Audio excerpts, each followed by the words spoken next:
everybody. How are we? Yeah? All right. 9 o'clock. All right. That's the limit right there, isn't it? If the show would have started 30 minutes later, we're like, we're going home. All right, this is too late for me. This is my third show of the evening. We did one at 3:30 and then one before this. And I'm excited to be here, but there are going to be moments where I'm going to be like, did I already tell that joke? And I'm going to tell you what I do when I think I'm telling a joke that I've already told in the same show is I just look at audience members and I try to read your face to go, he's already told that joke. And I'm like, oh my God, I already told that joke. So if you see an inquisitive look on my face, that's me going, did I already do this? Or is that on the 3 o'clock or the 6 o'clock show? I don't know what's going on. But it's so nice to be here. It's my first time we're doing a weekend at this club, and it's absolutely beautiful. Like, I love it. It's so intimate and well lit. Like, this is the nicest I've ever looked on a stage. Like this, I feel like a new car at a dealership or something. Like, you know, the one where you go in and you're like, oh, that's the souped up one. There we go. We got a 1987 man up there. Look at him. He's got 38 miles on him, and he's a little nearsighted, but he's good. All right. His smell's been weird since the pandemic, but he's all right. He's all right. His right knee hurts. It clicks sometimes. And his wife says he breathes loud. But other than that, this is a good dude right here. So thank you all for coming out. This is wonderful. I like your town. It's my first time here in Fort Collins. It's cool. It's good. It's like there's two towns. There's like this part of it, and then you guys are like, all right, well, we gotta build stuff that works. And then there's like the rest of it. This is like the fun part where you're like, let's leave the old buildings, huh? You know, we can sell ice cream out of them or something. You know, it's all kitschy and cool down here. I love this part, and then the roads are all over. It's just, you can tell it was built before we needed them, you know?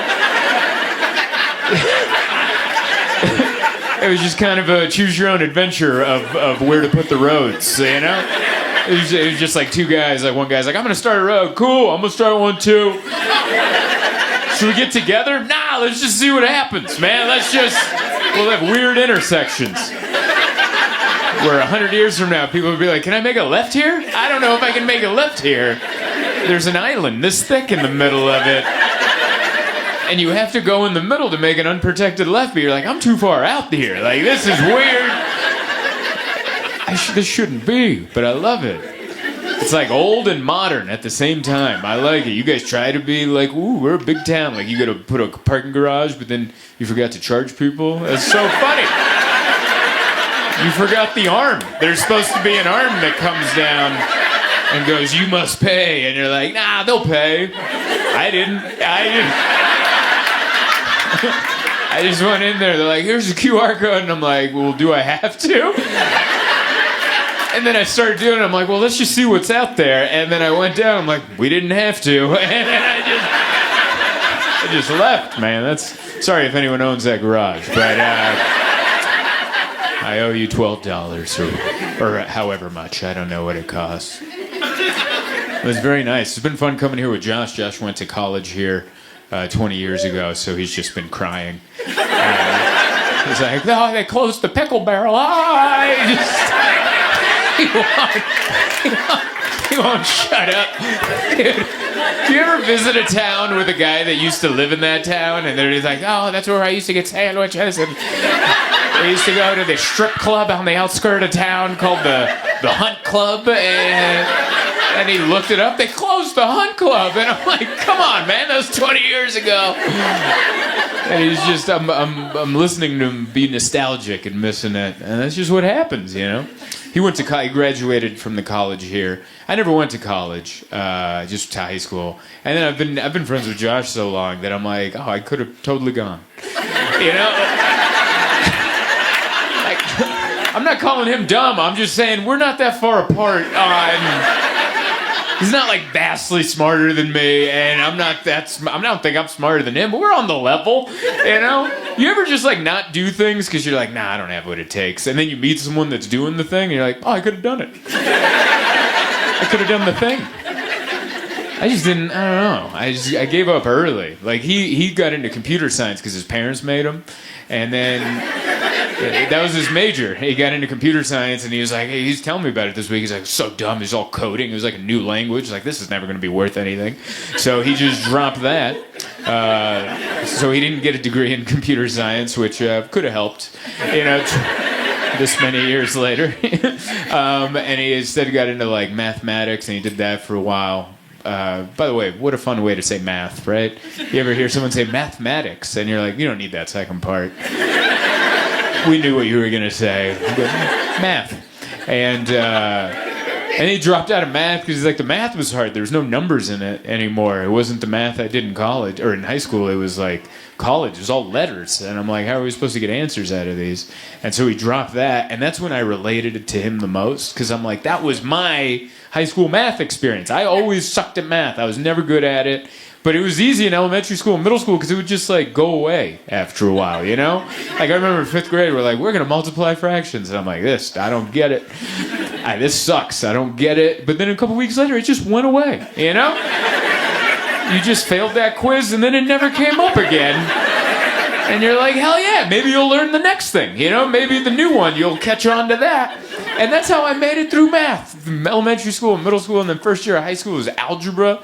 And then I was like, the Pythagorean's theorem. I'm like, I don't get it. And I'm like, a couple weeks, that'll go away. And tell you what, it did not. All right? Like, and 2 weeks later, like, all right, now that you know this, we're going to add this to it. I'm like, no, I did not know that. And then in my 14-year-old head, I'm like, oh, hopefully these things both go away, and the next thing I'll get, and it was just a disaster after disaster. God, I can't, man, that seems so, that's 20 years ago. My 20 high school reunion is this summer. I'm not going to it because I'm going to be doing comedy in Baltimore, which I'm not upset about, but yeah, well, I don't know, it made me think of high school, just reminiscing with Josh, and I was like, so weird. Like, I played football in high school. Not even well, just because I wanted to hang out with my friends. My friends were like, we'll go play football. I'm like, me too. You know? I didn't even know the positions. I didn't even learn the game until I played it. This was like on TV. There's too many positions. So my friend was like, what position are you going to play? I'm like, I don't know. What are you doing? And he's like, middle linebacker and tight end. I'm like, me too. And then we got into, like, pick the positions, and then coaches were like, no, you're a left tackle. He's talking to my friend. You're a left tackle, and you're going to play a defensive end. That's what you're going to play. And for me, I was so unathletic. They're like, just keep the positions you're already at. We're never going to put you on the field. And I was like, sick. You're like, that's awesome. I never wanted to play anyway. I was just trying to hang out with my buds. And it was so crazy. You ever remember, like, the maturity jump that happened? You, like, you finished 8th grade, and then you had the summer off, and then you went to high school, and then some people were just men. And you're just still a boy, and you're like, we're in the same locker room? Like, this shouldn't be, like... There's a kid in my class, Ronnie Kopp. Ronnie Kopp was this badass. Like in middle school, I watched him beat up 2 kids at the same time. And they jumped him. We were in the lunch line. 2 kids jumped him, and he made him regret it. I watched him beat up 2 kids by himself, and then I was behind him. I went, whoa. That was awesome. Like, I don't even know if he remembers that he turned, there's some chubby kid with glasses going, wow. Like but if he ever finds out, that was me, you know? And then we had the summer break, and then we signed up for football, so we had to show up in the summer. And then the day before the first day of high school, we had to pick up our football pads. And we're all in line, and Ronnie Kopp showed up with his girlfriend, a baby, and a cigarette. And he was just over there, just, what's up, fellas? And he's like, here, baby, why don't you hold the baby? And then I was like, we were all like, no one's even touched our wieners yet. And he's already got a full baby and a cigarette, and he just picked up his pants and he left. And I was like, that's a man right there. We shouldn't be on the same team with that guy. And he was really good. I think he played on the defensive line, and he was. I got hit by him in practice a few times, and that sucked. It was one of those things where we'd line up and have to do drills, and I'd see where he was in the line. I'm like, hey, why don't you go ahead right here? I'd shimmy where I was in line because I'm not taking his face mask to the ribs again. But he wasn't on the team the whole year because the way it worked was like halfway into the school year, or halfway into the football season, your grades come out. If you don't have 2.0 average, you can't be on any of the teams. And so the grades came out. He had a 0.5 GPA, not a 1.5, 0.5, which is also a bad DUI blow. But honestly, a worse GPA. Like, it's a more shocking GPA than it is a... like, it's 0.5. Like, wow. So he was going to have his last football game, and he asked the coach, he's like, hey, can I be a running back for, like, one series? Like, I'm never going to get to play again. Let me just be a running back. So they let him, and he was this giant defensive tackle. He just plowed through all these kids. They just gave him the ball 10 times, and they just trucked it down, and no one could stop him. And that's when I saw one of the coolest things I've ever seen. I was on the sideline for the football game, and he did a run, and he came up the side, and this kid tried to tackle him, and he juked him, and then clotheslined him. Like, he juked the guy that was supposed to tackle him. He was like, oh, yeah, but take this for your trouble. And he got a penalty. They threw a flag, and they're like, unnecessary roughness. And my coach was like, what? On the ball carrier? You can't call unnecessary roughness on the ball carrier? And Ronnie was like, no, coach, I got him pretty good. Listen, I know you're not a dad yet, but that's someone's son, all right? Someone's in the stands right now. They just saw their child get beheaded. One day, coach, you will know the joy of having a son like I do. That was bizarre. I don't know why that reminded me of Ronnie Kopp. But I hope he's well. I don't know. And if he sees this, please don't beat me up. I hope that was a good, positive story about you. But no, it's fun. I'm glad I'm here. I flew in yesterday. Fun flight. We flew over the Grand Canyon, which is pretty awesome. Like, I was on that, and then the flight attendants are like, hey, if you look out the right side of the window, you can see the Grand Canyon. And I was on the right in the window, so I opened it and I looked. Not that impressive, quite honestly. It was just a crack in the ground. And I think you got to be closer to it to enjoy it. I think we were too high up. You know how sometimes with art they're like, you got to back up to enjoy it. I think Grand Canyon's in reverse. You got to be in it on a donkey, and you're like, oh my God, we're in the Grand Canyon. And so I'm just looking at it, I'm like, this kind of sucks. But the people near me were like, oh, they're taking pictures. And then I felt like I felt like they were judging me, like I'm too good for the Grand Canyon, you know. So I'm like, I'm really, wow, you don't see that every day, you know. And then we did that for like 20 seconds, and the flight attendant came on. I was like, oh, I'm sorry, it's on the left side of the plane. And I was like, oh, you guys were fakers. That's who you were. You knew that was a lame-ass crack in the ground. That wasn't the real Grand Canyon. That was just a little fissure. That's all that was. Thank you. Yeah, not many comics using the word fissure out there. Thank you. Not even sure I used it correctly, but I think that's correct. A fissure. It's a rough time to fly. It's rough out there because it's the summer. This is when everyone flies, family vacations, and no one knows how. I fly all the time, so I'm good at it. And this is the time of the year when I'm in line at TSA, and I'm just looking at people like, that is not going to work at all. There's just people showing up like, what? I can't bring 3 gallons of water? What? Can you believe this, honey? I can't bring our 3 gallons of water. And you're just stuck behind them. You're like, God, man. And you see groups, like there's a bunch of groups flying, and you're like, what is that group? You ever try to guess what they do? You're like, what is that? What is that? A cult? A volleyball team? What is that? Everyone's tall and blonde. I don't care for it. I'll tell you that.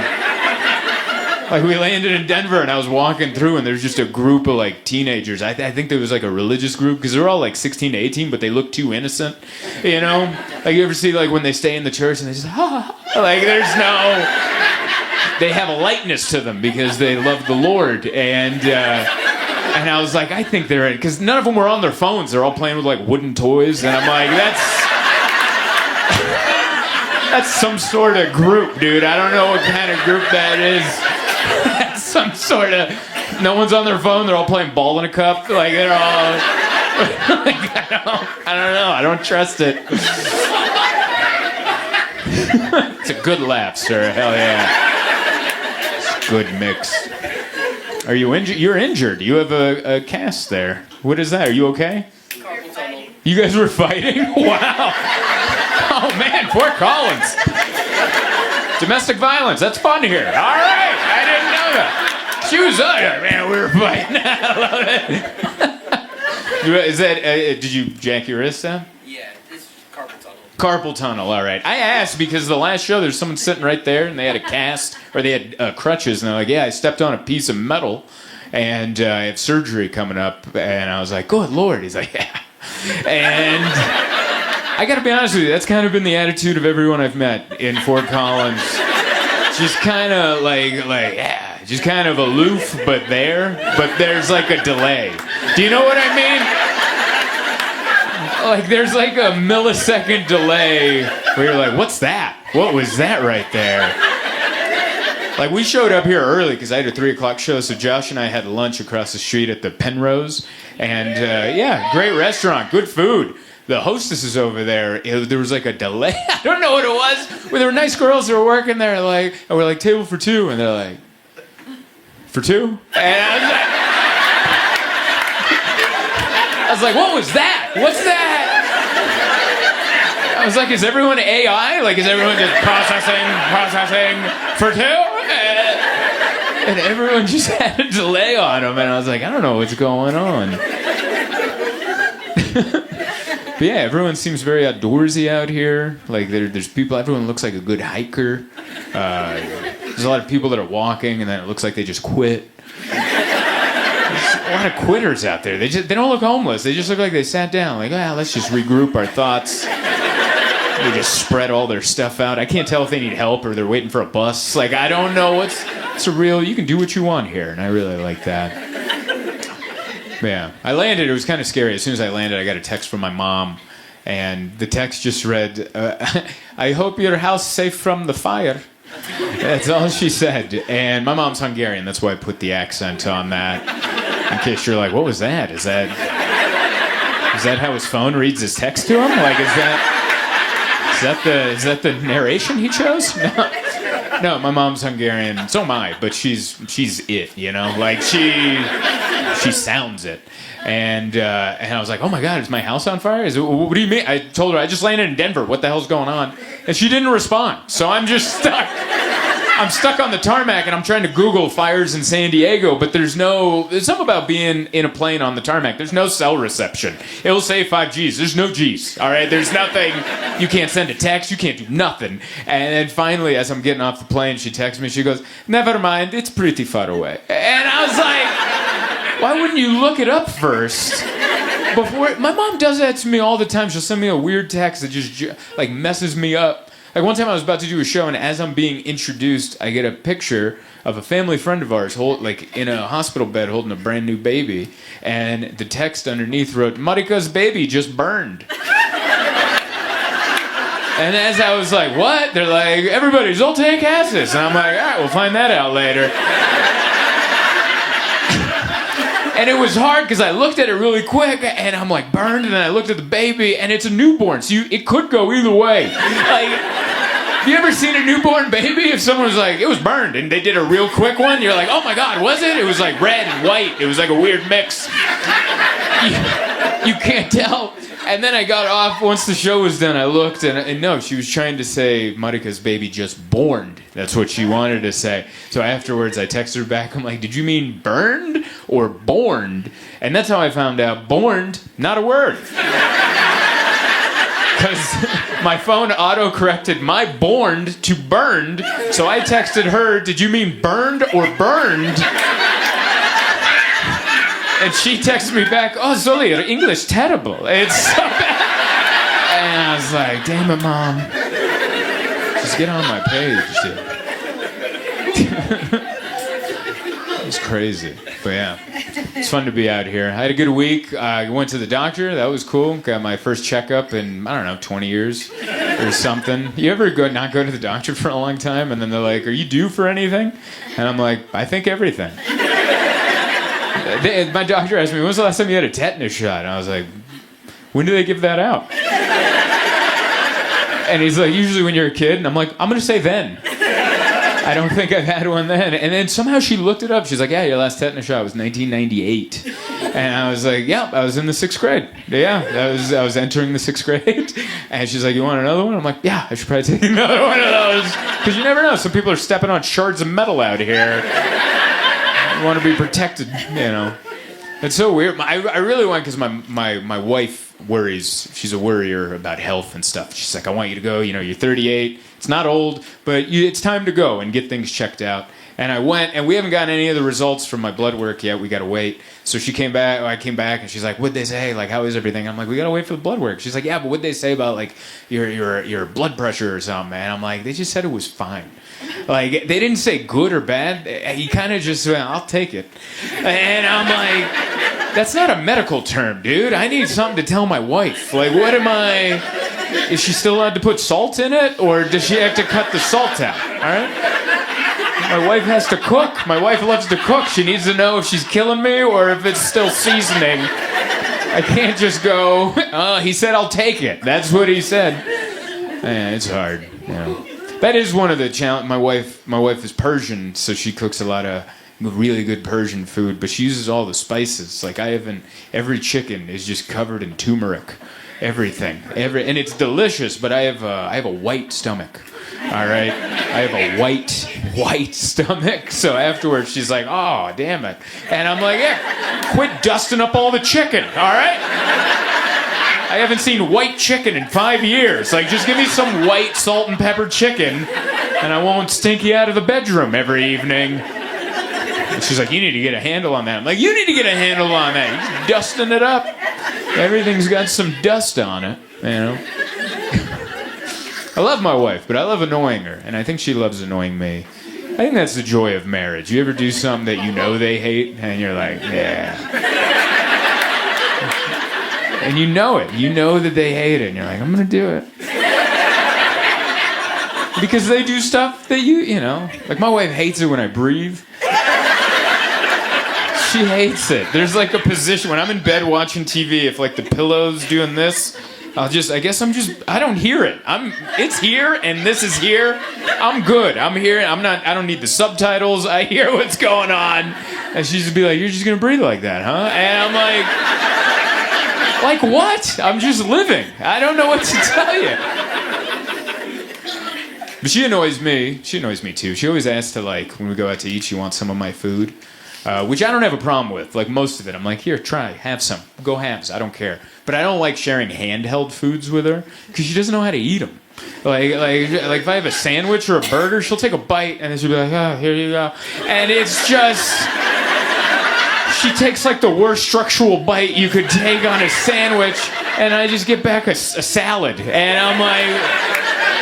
"Oh, thank God there's a fork and knife, because that's how I gotta finish this." She just doesn't know. Like, I know how to eat a sandwich. You gotta hold it, and you're like, "Oh, that's a good piece." Right there. And then the structural, I'm not gonna get into the foundation of it. I'm not gonna knock out a cornerstone and have a whole wall come down and be like, "There you go." She does it with everything. Like, she doesn't know how to eat burritos. And it's not her fault. She grew up in Toronto, Canada. They don't have as many burritos out there. I grew up in San Diego. I have a lot of burrito. I know how to eat a burrito. You get it, and you pick a side, and you go left, right, middle. And that's what you do. That's what you do. You pick a side, you go left, and you bite, and you suck a little. You bite, and you suck. Just a little, because it's a juicy... If you don't suck, it's just going to spill. So you got to bite, you suck, then you go bite, suck, and then you go bite, suck. That's how it works. You go left, right, middle, suck. Left, right, middle. And then you work your way down to the end. There's like that weird corner with all the juice, and you just got to go, "Oh, man," dive that in. That's how you eat a burrito. It's not rocket science, all right? It's just how you eat a burrito, and she doesn't know. Every once in a while, she's like, "Let me get a bite of your burrito." And I'm like, "Oh, dear God." And I hand it over, and I just get back like a dilapidated... You know what? Remember in like the Bugs Bunny cartoons where Bugs would, like, Elmer Fudd would come with his rifle, and then he'd stick his finger in the end of the rifle, and the thing would just explode? That's the burrito I get back. It's just this, and I'm like, "What the hell am I supposed to do with this?" And she's like, "It's pretty good." I'm like, "I bet it is. I bet it is. You ruined the entire structure of it." It's the little things we do to annoy each other. She likes to make me jealous, too. She's making me jealous with Chat GPT. She talks to anyone using chat? Anyone? Yeah, over there. So that couple. Okay, people over there. Do you use it? See what I mean? That's what I'm... It's okay if it's no. I don't have to. He uses it funny for both of us. Oh, okay. So you just go, why don't you ask chat this, that, and the other. I like that. So, like, I don't use it, and my wife uses it. And the reason I have a problem with it is because she used to ask me all the questions. My wife's very inquisitive, and she would just ask me stuff, and I'd give her the best answer I got. And she'd be like, all right. But ever since she got chat, she now checks my work. So she'll ask me some question, and I'll be like, oh, yeah, I think it's this. She'll be like, And then chat will tell me I'm wrong. And she picked a British voice. So I have a smug British man's voice going, actually... And I'm like, don't even ask me then if you're just going to ask him, all right? And she's like, what, are you jealous? I'm like, no, I'm not jealous. And I realized I think I am jealous. Because the other night, I accidentally called Alexa baby. And I think that was my way of getting back at her. Because I was out there, I'm like, Alexa, turn off the living room. And she's like, right away. And I'm like, thanks, baby. And then my wife's like, did you just call Alexa baby? I'm like, why don't you talk to chat about it? Leave me alone. We're having our AI relationships out here. I don't know. We both try to keep track. I think that's what it is. I think we both want to be informed. I don't want to be too informed. You know, I just don't want to be the last to know. Like, I hate watching the news because it stresses me out. But I just don't want to be the last to know. I don't want to be that guy who opens his front door and everyone's got a helmet and a stick. And then I'm like, oh my God, what the hell did I miss? And I'm running to Home Depot. They're all out of helmets and sticks. So I'm just wearing my thickest beanie, holding a Swiffer. Like, it's not... I don't want that picture in the history books. Just my dumb ass with a Swiffer and like, not everyone prepared for the revolution. It's just... And it's the good Swiffer with the juice. And I can, someone gets too close, I'll hit them with the Fabulosa right in the eyes. And they'll be out of there. But I just don't want to be the last to know. I also don't want to know too much, either. I just want to know enough. I want to know enough to be able to keep up at a dinner party, but I don't want to know so much that I ruin the dinner party, you know? You know those people, like, you don't even know the half of it, and you're like, oh, buddy, please shut up. Because we're at a point where everything's political. Everything's arguable. You could just be like, man, it's hot today. It's like, oh, it's always been this temperature. And you're like, all right, dude, I'm not saying left, right, or different. I'm just saying your Crocs are melting. That's all I'm saying. I'm not saying anything. I'm just saying they're goopy. That was a crazy one, you know. Like, I try to keep track of it all. It's hard. Like, we went to war. I don't know if you saw that on the news. We were at war with Iran. Sorry if this is how you found out. What a weird way to find out. How'd you find out we're at war with Iran? There was a guy who was very well illuminated. And he broke the news to us. It's crazy. I thought there was going to be more time. Because, like, Trump, like, 2 days ago, he's like, I'm going to give him 2 weeks to negotiate, which was, like, pretty much like a parent going, I'm going to count to 10, dude. I'm going to, you know? And then, but he counted to 10 the way that mobster from Home Alone did, where he was like, 1, 2, 10. Like, I was like, you got to count to 10, dude. There's more numbers.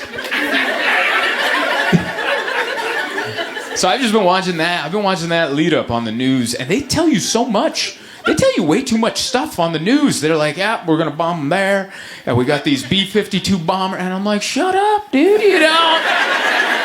Like, when I played football in high school, we didn't go, hey, we're going to run it to the left. Good luck. Like, that's not...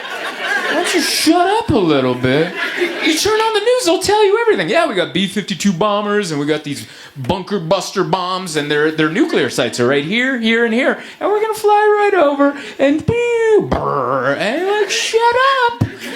They might have cable. You know, like, you don't want to shut up about that? You just want to be loud about it? I don't know. But yeah, I guess we're going to war with them because they're trying to build a nuclear weapon. And we don't want them to do that because we don't trust him. We're like, that guy's crazy. We don't want that crazy guy with a nuke. Same with Kim Jong-un. That guy's a loon. We don't want that guy with a nuke. So it's weird. Like, we're cool with, like, gun control for the world. But as far as here goes, we're like, hey, Like, we don't want those guys to have a nuke, but if they came over here, they're like, can I get a gun? Oh, right here. Farmer's market's that way. Have fun. And you're like, what? It's an interesting mix, but we're going to be all right. We're going to be all right. I don't know that. I'm just saying it. I don't know. It comes in on TikTok. I was going through TikTok, and there, you know how there's just random videos? I baked a cake, and here's a dance, and isn't this dog ugly? And now they'll just mix in, hey, do you know how to survive a nuclear blast? And they say it with the same tone of like, I'm gonna make a crepe, and you're like, no, dude, you gotta change the tone in your voice. But I watched the whole video on how to survive a nuclear blast. They're like, as soon as you see it, the lights just get brighter. All right, I was like, is it happening now? Oh my God. I gotta get under this stool? Like, Jesus. It's just a big flash. Oh my God. That scared me. Oh, wow. That was great timing. Because, yeah, in the video, they're like, if once the bomb goes off, they're like, number one, don't look at the flash, because it will blind you. And I'm like, I'm totally looking at the flash. You can't tell me I'm going to hear boom, and I'm not going to go. Like, I'm for sure looking at that flash. I could watch this video 100 times, and 100 times I would look at that flash. And then you're supposed to lay down and open your mouth. This is weird. You got to leave your mouth open because otherwise your lungs explode. So you just get, because the concussion of the blah, blah, blah. And then, so you got to leave your mouth open. But don't look at it. So, like, it's behind. And then once that's over, you got to get up and get underground for, like, the next 2 weeks. And then you can come, and you got to change your clothes, and then you can come out after that. And I'm like, I'll just die, dude. There's no way I'm going to remember any of that. That's not who I am. Like, some people are really good, like fight or flight. That's why there's first responders, because they jump into action. They remember stuff during stressful times. That's not who I am. That's not who I've ever been, all right? I'm like, there's two. There's fight, there's flight, and there's also freeze. There's a third one. That's who I am. I'm a like, that's how I know I'm going to stare at it. I'll be like, whoa. Like, that's going to be it. Because one time, I saw a drive-by shooting. Like, we went to a baseball game in San Diego, and afterwards we got lost. We went to kind of a rough neighborhood, and we were at a stoplight, and a car pulled up. There's a guy on the side, and they shot the guy. They were shooting at him, and all my friends in the car got down. They're like, oh, my God. And I was the only one like, oh, my God.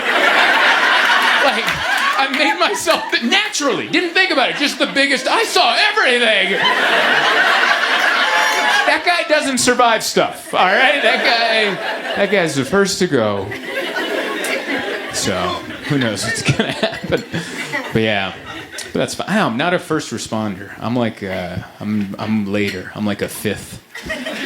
Like, naturally, I just want to avoid. It's just awkward, you know? I don't want to help. You ever get yelled at for helping? And you're like, never doing that again. I did that once on a flight. I don't help people with their bags on a flight, because one time I got on a flight, I wasn't paying attention. I had headphones on, and there's a woman struggling with her bag. She was just a little shorter, and she couldn't get her bag up there. And I didn't even think about it. I just went, oh, here you go. I did that, and I guess she was having a bad day, and she just goes, I got it! And she yelled at me. The whole plane looked at me like, look at this guy. Doesn't think a woman could put her bag up there. And I was just like, oh my God. I'm never doing this again, and I won't. Like, now if I'm in line and someone's struggling with the bag, I'm like, And people are like, what's wrong with you? I'm like, oh no, you don't know what's happened to me before.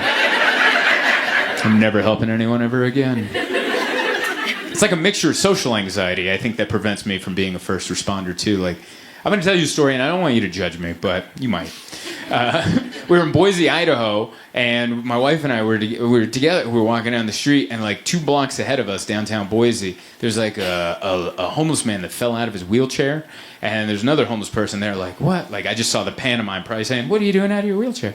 And there was a lot of people out, but I could tell by the speed we were walking that we were going to be first on the scene, and so I was just like, "Hey, why don't we slow down?" And my wife's like, what are you talking about? I'm like, just slow down. And then she pieced together why I was slowing down. And then she saw other people helping him. She goes, oh my God. And I'm like, I don't want to be the first one there. It's awkward. I'm going to be like, let me just grab your leg. It's just going to be, I'm going to say something dumb, like whoopsie, or I don't know, like something. I don't want to be in that. I'm like a fifth responder. You know those videos where you see a bunch of people help one person, and then the last person shows up and doesn't really do anything. They just kind of show up and they're like, "Oh, you guys got it, all right." And then that's my role in life. I come in at the end and we're like, "Oh, I'm sorry, I'm late, fellas. I was walking slow on purpose to make sure I wasn't first on the scene." See, I knew you guys would judge me. I feel the judgment. There's enough of you here where I'm like, we like him less a little. Thank God we live in the era now. Everything's, padded, and there's been enough lawsuits that there's enough warnings for guys like me. They're like, yeah, don't touch that. That's who I am. Thank God I live in 2025. This is the era I need to be alive in, we were at breakfast the other day. My wife and I heard a conversation from the table over, and they said the phrase, like when people talk about people like not being open-minded or something, they say some phrase, "Come on, it's," and then they fill in the blank of the year, and that's what they said. And they were like, "Come on, it's 2025 already. Live and let live." And I remember hearing that, and I was like, I wonder if like back in the day they ever said the reverse of that. Like it's like 1905, and it's like two women, and one of them's like, I wonder when they're gonna let us vote. And they're like, I know, but it's only 1905. Give us a few more years, and then we'll get into it. Or like caveman days, they're like, man, it'd be sick if we had a wheel. And it's like, come on, it's only 2. Or we've only been around for a second. Let us build up some. That was a dumb joke, but I'll give you that. I gave it a shot. I got cocky. That's what happened there. I got arrogant. I'm like, let's give this a shot. Hey, you finished my YouTube video. Thank you so much. I am personally very proud of you. You know how to finish things you start. There's plenty more videos on my channel to watch if you haven't seen them already. Also, I'm on the road all the time, so come catch me live.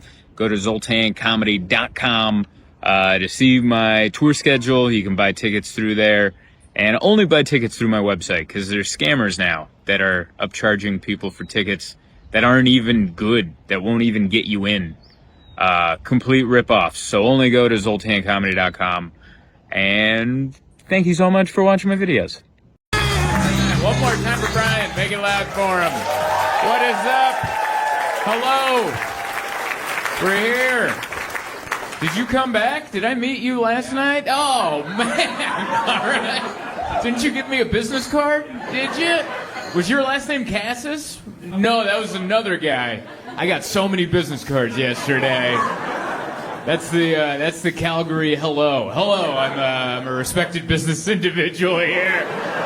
I'm serious. I got like 4 business cards, and one guy just gave me a business card because his last name was the same as mine. He's like, I know you've met a lot of Zoltans, but have you met another Kaszas? And I'm like, no, not really. He goes, wham! And I'm like, Rob Kaszas. Hell yeah. He's in financial advice or something. Thank you so much for coming back. Some of these jokes will sound familiar.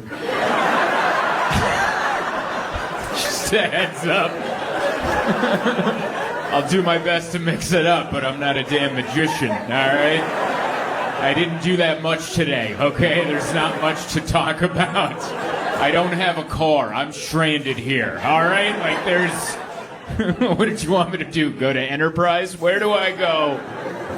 I love this hotel because it's the closest I get to my room's right there, and I take the elevator down. It's beautiful, but then without a car, like the middle of the day is... It feels like a sentence, you know? I get some time in the yard tonight. Tonight I get to go out, and I know I could have gotten an Uber or something, but that seems like a lot. You know, because then I got to have a plan and then go do something, and I don't know. I'll just hang out here. That's what I did. I just hung out. I didn't eat at the restaurant today. I ate there yesterday. I don't know if anyone else is staying here. A lot of events going on. There's an 18-year-old's birthday party going on in the lobby. Does anyone try to crash that? You know? That's such a nice birthday. 18. All right. My 18-year-old birthday was not that, like, I had like 4 people there. We went to a strip club because that's like the age that you can go in the States is 18, and we went and like, look like we belong. Or just... We did not look like we belonged. I remember we got kicked out. I didn't know you had to tip everybody. I didn't know that. But yeah, no, it's beautiful here. We went and had some food yesterday. It's very nice. I don't know if you had food here. It's good. A lot of elderly people. That's what it was. It was just nice. Everyone's nice. A buffet. It's a bunch of people. It's very good food, good conversation, a nice hack and cough in the corner. I don't know if you've ever had dinner with the elderly, but that's just par for the course. That's part of it. Someone off to the side, not far from you. You wish further, but pretty close. Just in the middle of me. Ah! No one checking on him. His wife not even looking up from her plate, just like, that's just how he enjoys iced tea. There is an age where, like, they stop checking on you. I've noticed that. Like, if you cough like that 20 years younger than that guy was, people are like, call a medic, he's choking on his meat. But if you're a certain age, you're like, he's got it, I don't know. Doctors have quit, you know. No one's even trying. I had an exciting day. You didn't hear this on yesterday's show. I slept in. I couldn't fall asleep last night till like 3 a.m. or 4 a.m. I don't know. I slept in. So I slept in till like 11:30. And I usually wake up before my wife and I shoot her like a good morning text. And I didn't because I was sleeping. And so she texted me a bunch. She called me a bunch. And I didn't answer it. It's on silent. And then so she called the hotel to do a wellness check on me. And so I got a phone call. I'm like, what the hell is that? And I don't answer the phone for anybody, so I didn't answer it. And then I pulled my phone. It's 8,000. Are you okay? I'm getting worried. And then I FaceTimed her, and she's crying. And I'm like, what? She's like, I thought you were dead. And I'm like, even if I am, what are you calling people for? They can't. Let me sleep off the dead, you know? And so that did not make her feel better. She's just so worried, you know? Sometimes she gets in her head, she has a bit of the anxiety like I do, and she just goes on it. And I got to watch. That's why it's funny how texts are timestamped. I got to watch her spiral. 10 a.m., good morning. 10:30, whoo, my baby's sleeping in. 11, I'm getting worried. 11:30, I've called the hotel and I'm sobbing with the cats. It's like an hour and a half. And then I talked to her about it. She's like, I was so worried. I was like, how do I break the news to his mother that her son is dead? And she's like, I'm going to move back to Toronto. What's the point of living in the States? I only love you. I got to move back to Toronto. Then my family's going to be closer. I was going to call me over for dinner. And I was like, you went down that spiral in an hour and a half? You mentally moved. You moved. You broke my mother's heart. You moved back to Toronto. And I was just in a bed in Calgary going,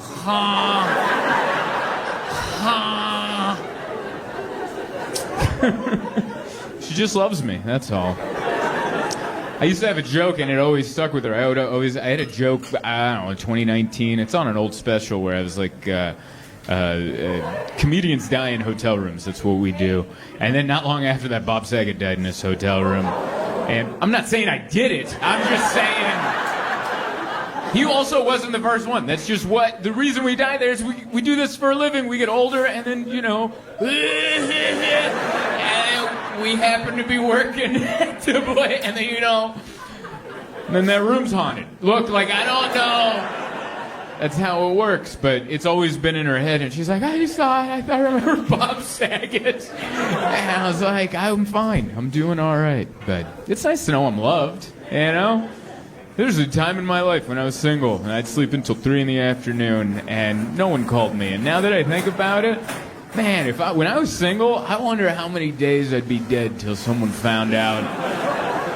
You ever wonder that? Like, if you didn't have a love, is he breathing? You know, like, I don't know. I was trying to say something sentimental, but you guys got pulled back there. I apologize. But it's very nice to be here in Canada. I love coming to Calgary. My third time here. Everyone's been so wonderful. Yeah, you guys have been great. Sold out all my shows this weekend. Thank you so much. They couldn't have done it without you. I need that. Comedy's way better with people. I'll tell you that. I've done comedy. This is my 20th year in comedy, and most of those years, plenty of tickets available. All right? You could have pulled some chairs together and laid down, but now that's becoming less and less, which is great. I'll take that. It was very nice to be here. Love coming up to Canada. My wife's Canadian, so I think I'm half Canadian. I think that's how that works. I'm half of you guys. I saw some lady shake her head. He's an idiot. That's not how it works at all. I think that makes me part Canadian. I'm up here. I'm not just here for work. I'm also, I don't know if you're following the news, but I'm scouting locations for an exit. I don't know if you're following what's going on in the United States. Chaotic is how I would describe it. Just a lot going on, and we don't know what. And we're like, what's going to happen next? And they're like, here's some more Epstein files. That's all they do. Every time it looks like they're about to lose control of the population, here's some more Epstein files. And we're like cats when it's not wet food day. Like, all right, well, give me some catnip or something. Give me something to live off of. You sprinkle down some Epstein. Nom, nom, nom, nom, nom, little Epstein files. Nom, nom, nom, nom, nom. All right, Sage is going to kick down my door. Here's some more Epstein files. Nom, nom, nom, nom, nom. It's pretty divided down there. We can't even agree on what's murder. We watched the same video. We're like, that looks like murder. You're like, no, that guy was being aggressive while he was on all fours. You don't know it. We looked into his history. He's an amateur wrestler. That's where he was going to go, wah, and then choke everybody out. But thankfully, those untrained people with guns took care of him. Oh, man, that'd be funnier if it wasn't true. It's hard. I don't think, I'm going to say this about us me and my people America. I know you guys are Canadians. I don't think we get enough respect for how hard it is to be an American. All right? You know, I know we're the butt of a lot of people's jokes, and rightfully so. I'm not here to defend it. But then no one talks about how hard it is to be an American, all right? It's not as on paper, it looks easy. It looks easy. It's just, it's God, country, family. That's it. And you're like, that's pretty easy. You laid it out right there. How hard is that to follow? Well, you sometimes swap God and country depending on what's going on. Family always stays at third. They never move up the list. It doesn't matter what happens. Family's always third. You're like, your daughter's pregnant. She's a teenager. Well, no abortion because God's against that, and so is most of the country. So good luck with that. Sorry, I'm a what would Jesus do kind of guy.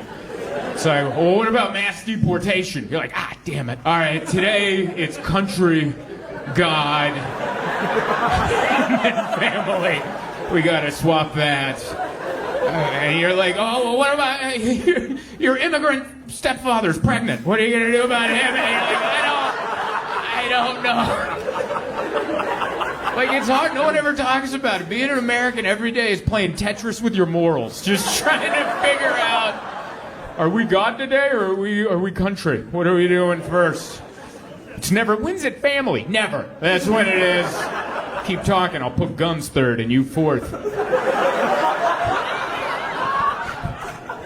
It's hard. It's hard to be an American. But it's fun. I don't know. It's exciting. There's always something to watch on the news. That's good. Took over Venezuela. That was fun. It was fun to just watch him say the word Venezuela.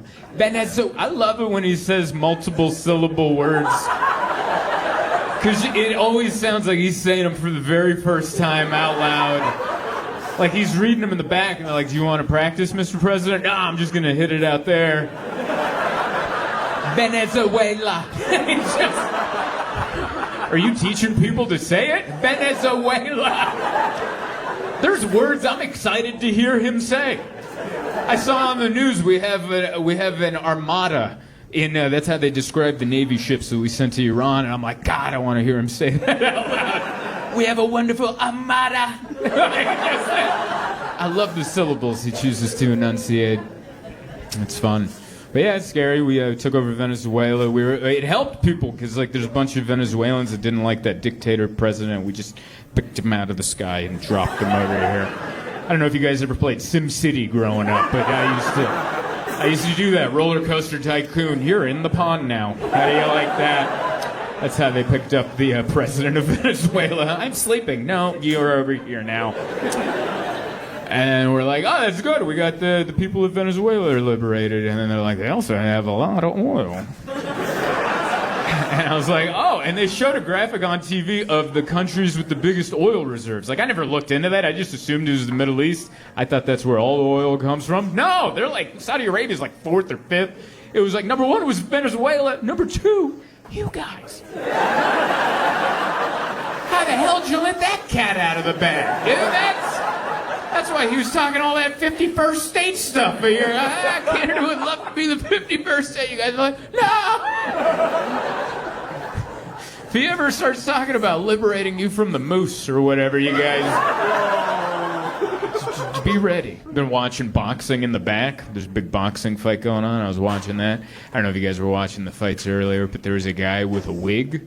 And it got knocked off in the middle. Who would have thunk it?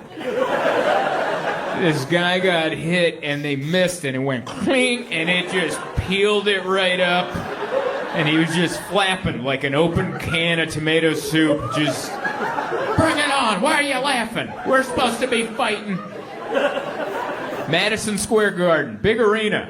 Even more people watching on TV. And you're like, what the hell? You know that was a conversation. Whoever slapped that, the glue's strong? Oh, buddy, the glue is so strong. Because do you have any idea what I do for a living? Yeah. Oh, buddy, you could hit this with a sledgehammer. And it just peeled. And he continued fighting. Like his corner, I could tell the corner was working on him. And I was trying to figure out which one was going to break him the news that his... Because by the time he sat down, it like flopped down, but now it's like backing off to the side, you know? And he has like 3 people. One's working on a black eye, the other one's giving him some water, the other one's going, hey, try maybe this punch. And I'm like, which one's gonna go, buddy? Your wig popped up. But someone eventually told him, and then right before he came out for the next round, he ripped it off and threw it in the crowd. Could you imagine leaving with that souvenir? We were close. How close? We caught a guy's toupee. From the audience? No, he was the fighter. He was the fighter. And I gotta tell you, super glue, not that strong. We got this guy's scalp and took it back. Insane. God, I love watching. Hey, we're here. All right. Oh, man. The energy is Thursday. I love it. That is the proper energy. It just feels like, we came off work and we got here. We found parking and we came into a building and we're like, the 3rd floor? I can figure that out. And then you had to make the decision. Are you taking the stairs or are you going to wait for that elevator? And I'm proud of you. A lot of you took the stairs. All right, I'm proud of you. But I saw you have the moment where you're like, but it's right there. I love it. This is Grand Rapids, baby. We're in the thick of it tonight. Dr. Grins. We didn't promise laughs. Grinning. That's what we promised. Medically induced. That's what I like, a business that aims for an achievable goal. I like that. They didn't say anyone was going to have a hernia tonight. No one's going to lose a lung laughing. You might go, let's go downstairs. You know? Keep it doable. But it's very nice. It's not my first time in Grand Rapids. I was here like a long time ago. Not at this club. I was at like some small theater, probably on a Thursday. It was like before we should. It was like my friends from San Diego, my comic friends, were like, we should go on tour. And I'm like, no one's asking for it. And they're like, what if we just go anyway? So like 5 of us, just to make sure we lose money, we got 5 of us together. I don't know if you know this about comedy. We usually travel by ourselves or with one other, and then we go home with whatever we have left. And we're like, hey, what if we do 5 to make sure this doesn't work? 5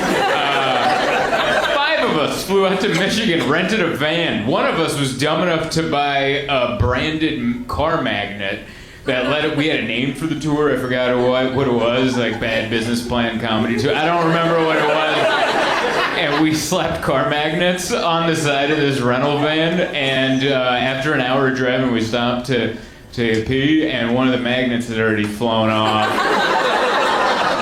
And that's all I remember from that tour. All I remember is the magnet went down, and the driver was like, "Oh," no. He full on did this. I watched a grown adult man put both hands on his head, like, "Oh my God!" Like he just ran over a child or something. I was like, "It's a magnet, and we have the other. Like, it's okay. It's just whoever passes us on the right will still have respect for the people in the van, and the people on the other side won't. Like, wouldn't that be nice?" I like it. But yeah, we came in today. You got a very nice airport. That looks brand new. That looks like... how new is that airport? It's new. Half of it's new? Well, I landed on the new half. And it looked like an iPhone that you just took the peel off of. It is a shiny new airport. They got video screens everywhere. Like, whoever designed it, like, what's our budget for video screens? What's there? It's so funny because they're all for advertisements, but you don't have enough to advertise, apparently. It's like the same 3 advertisements, and one of them was for a water heater. I'm not making that up. One of them is for the local water heating company, and I'm just landing, Bob's peeing, I'm waiting by the bathroom, and I look up, and they're like, "Walter and Sons, you in for a water heater?" And I'm like, who the hell's buying a water heater? Who's at the airport going, you know what? We really got to figure that out. Where'd you hear about us? Gate A. Over by the new airport, man. We had a good time. Got picked up by a very excited Uber driver. Very elderly, but very excited. You ever meet like elderly people with like a lot of energy, and you're like, what is that? That's not okay, right?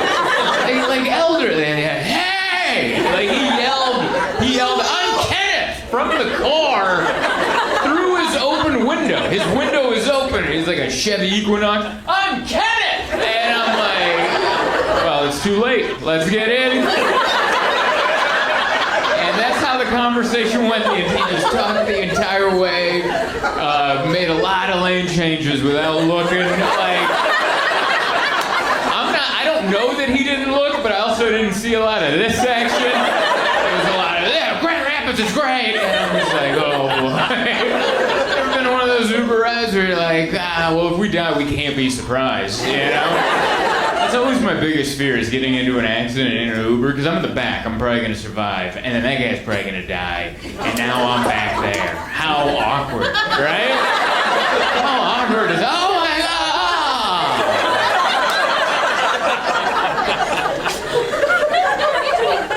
Hello? Oh, he's dead. Yeah, but he was very excited. He was like so pumped about Grand Rapids. He's like, "Have you been here before?" I'm like, "Yeah, once for a second." He's like, "Buddy, this is a great town." And then he went on to say things that by just judging him by the way he looked, you should be angry about. But he was very positive. It was weird. It was off-putting. He's like, "Oh man, Grand Rapids is growing so much. A bunch of millennials have grown. Come in here, and there's like, it's very progressive, and the town's just growing. It's amazing." And I'm like, I'm looking at like gray hair coming out of his ears. And I'm like, the tone in which you're telling that news isn't like that. It should be like, "Oh, those damn millennials with their woke ideology." But he's like, "Isn't it wonderful?" I'm like, I don't know. Do you think it's wonderful? I'm like, I'm trying to figure out where you stand on all this. But yeah, we made it in. It was good. It was a long travel day, but we made it. We survived. Opening day of baseball. Love it. Any baseball people? Yeah. I love baseball. I love it because that's what America used to be. Just slow. Like, that's the reason that was America's sport, baseball, because it's like, what are there, like 1,000 games in a season? Your team could be like 0-20, and you're like, we got a chance, all right? A lot of season left. Let's get it together. That was baseball, just like singing songs and eating snacks. That was America. And now it's just football. Now America feels like football, where it's like, yeah. Fire him! He just got fired. He almost lost the game. Fire him! That quarterback sucks. So I want to kill that quarterback. We keep trying to fix it when the problem is the game. That's like baseball. There's no problems with baseball. The only problem with baseball they kind of fix it, like, it kind of takes them a long time to throw the pitch. So we can put in a clock so they don't take so long to throw the ball, And they're like, okay. And so the game started going faster. Football, they keep trying to fix it, like, man, these guys keep dying. How do we fix it? What if... And we just we just don't understand that it's the game. That's the game. The game is murder ball, and we're like, man, there's a lot of murder happening in murder ball. How do we fix the game? How do we fix it? I don't think you can. I think that's the game. I think that's, what if they're closer together during kickoffs? What if they have less distance to run at each other before spearing them with their head into the other guy's head? Yeah, we can try that. Let's try that. They're still dying. It makes no sense. It's like if the American pastime was dueling, Like, how do we do it without people getting shot? And we keep trying. We're like, all right, only shots to the head. All right? Oh, wait, most of that will miss. Like, people keep dying. I know it's a dumb joke, but I already said it. That's what I thought about. Things like that. Group text. We accidentally group texted military plans. Like the wrong guy. That's crazy to think that's even in a group text, man. The politicians are like you and me. Like, they probably hate group text too. I'm in like 4 group texts. I hate every time I get an alert. I'm like, ugh. And I'm like, I wonder if that's how they react. Like, I guess we're bombing the Houthis on Saturday.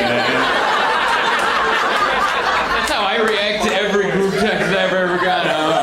Do they use GIFs? Thinks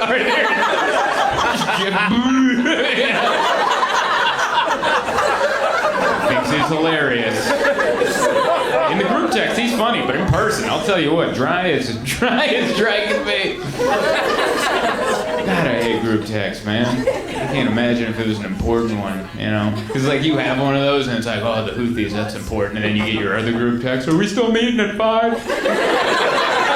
Isn't that crazy? Because I get so much information on this phone. Some of it's important, but most of it isn't, because I do this. Most of my texts are just like, hey, did you pay the rent? And I'm like, no. And I go over to the Bank of America app and I pay my rent. But they're doing important stuff. So I just picture being a politician and getting a text group chat about a war that might be happening and then just getting an ad from Uber Eats, right on top of it. Do you ever get a text and then you want to hit the text, but then the Uber Eats, you look hungry, and then you accidentally, your fat thumb hits that, and then you forget about the text, now you're at Chick-fil-A, you're like, yeah, let me get a Chick-fil-A, that'll get delivered, and they're like, Zoltan, what's your thoughts on the Houthi war? And I was like, I'm so sorry, I got distracted, I was ordering some feed, that's what I was doing, because we're all just people, Even the politicians we love, even the ones we don't like, we're all just people, like us. You ever do something so dumb and then look around and you're so happy that no one saw it? You ever do something so stupid, you do one of these, and thank God, that's between me and the Lord right there. They don't have that option. Someone started that group text about the Houthis. They accidentally added a reporter, and then afterwards their way of denying it was, no! I'm like, you can't use my defense from when I was 8. That's how I defended myself when I was 8 years old. My mom's like, did you? No! It says here you did. Well, that's a lie, is what that is. I felt bad for him. I honestly did, because then they had to go to Congress and all of them just sat at the table. They were like, this is disrespectful, I can't believe that. And they're just like, well, we didn't, I don't know. Group texts are okay. Oh, it's fun. It's fun. And I don't know what the politics are in this town, and that's why it's very vague and open. According to the Uber driver, it's very progressive, and he's cool with it. And just so you know. But yeah, even the way he said things, like, yeah, we got a bunch of children's hospitals here. We got one of the best children. People fly in with their sick kids, and I get to take them. Isn't that great? I'm like, yes and no. this, and it's such a good children's hospital.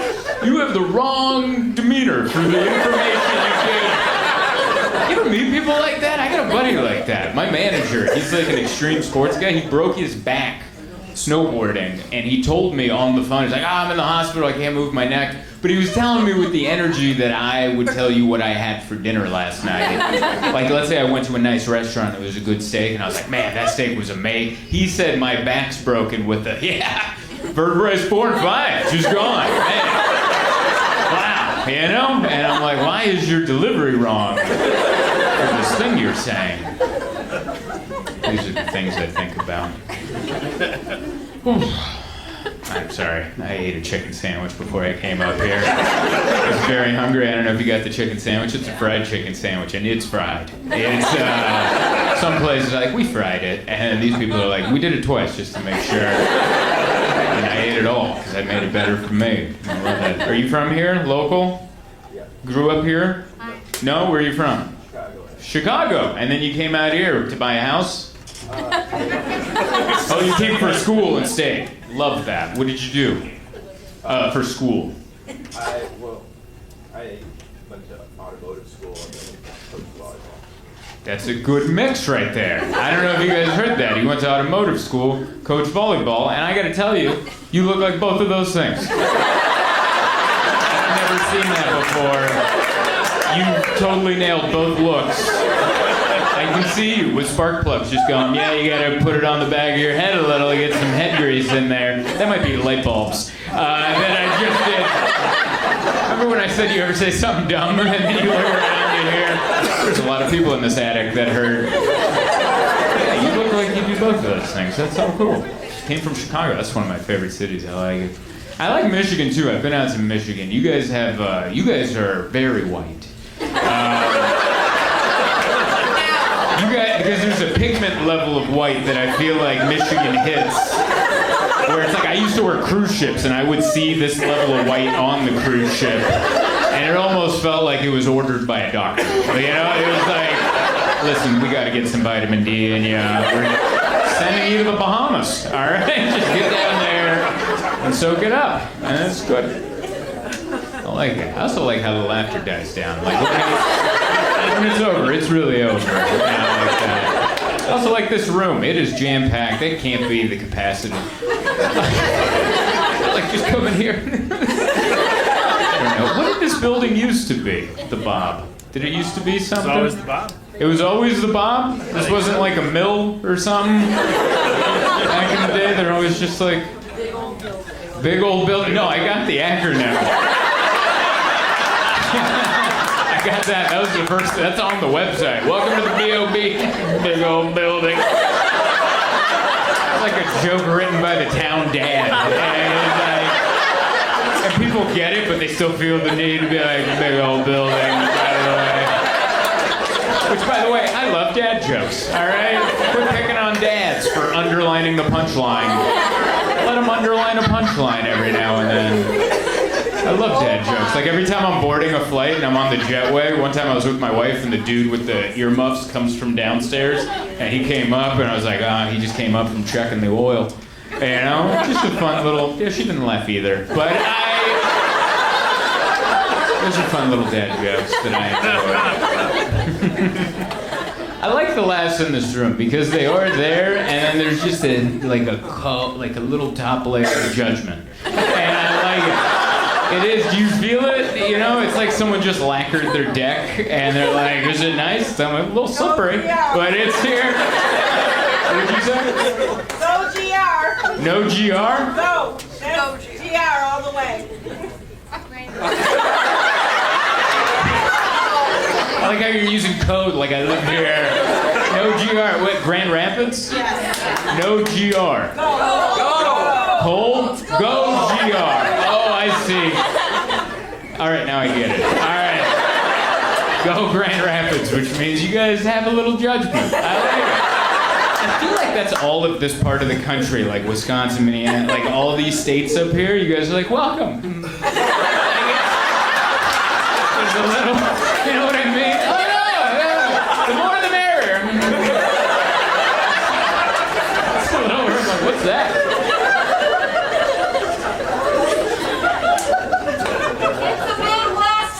It is the Midwest. But to be honest with you, guys are nicer about it. I think every place has that. It's just some people are more open about it. Like you go to some parts of the country, they're like, get the hell out of here! And here your way is going. The meaning's the same.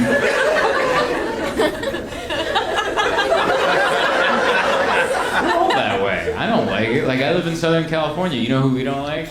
People from Arizona. That's who we don't like. And you know why? It's because they come to San Diego in the summertime because it's too hot over there. In Arizona, it's too hot, and so they come to use our beach. And you just see a bunch of Arizona license plates just clogging up the road. Bunch of zony. Go back to your hellscape. You know, that's what we yell at them. And they are who we are. A lot of them are San Diegans that moved out there so they could buy a house. But once they got their, Arizona tags, we're like, get out of here. Man, I mistimed that walk, didn't I? I did not know how much time it was going to take, and then I'm like, oh, I'm already here. That felt like I made it up to the altar before the band started playing. Not yet, damn it! The flower girl isn't even here yet. I had to go back. That's embarrassing. You think I'd be smooth at my own thing, right? All this is set up for me. You think I do that smoothly? No, I'll trip over my own feet. Doesn't matter how nice the lighting is at this club. This is wonderful, isn't it? I feel like a new iPhone or something. This is the new iPhone man. Bad directions, but he'll still tell you to go that way or something. I don't know what that was supposed to mean, but it's very nice of you to come. Arctic blast temperatures. Wow, good Lord, you guys are fine. Like, you guys weren't even wearing your best coats. I watched you come in. You guys were dressed like you were just taking the trash out to the street. And just came in like it was no big deal. I was like, God, I was dressed like I was catching crab or something. Like, I was wearing everything I own. Everything I own. None of it good, by the way. None of it built for this. I didn't know that. I live in San Diego. None of my clothes, they're worthless here. My clothes, I don't know. I thought we all wore the same stuff. There's only so many brands you can buy, right? You were wearing different stuff than what I'm wearing. I didn't know my shoes sucked. My shoes suck. Right through my toes. Just... I was like, am I wearing Crocs? What is going on down there? I feel every little...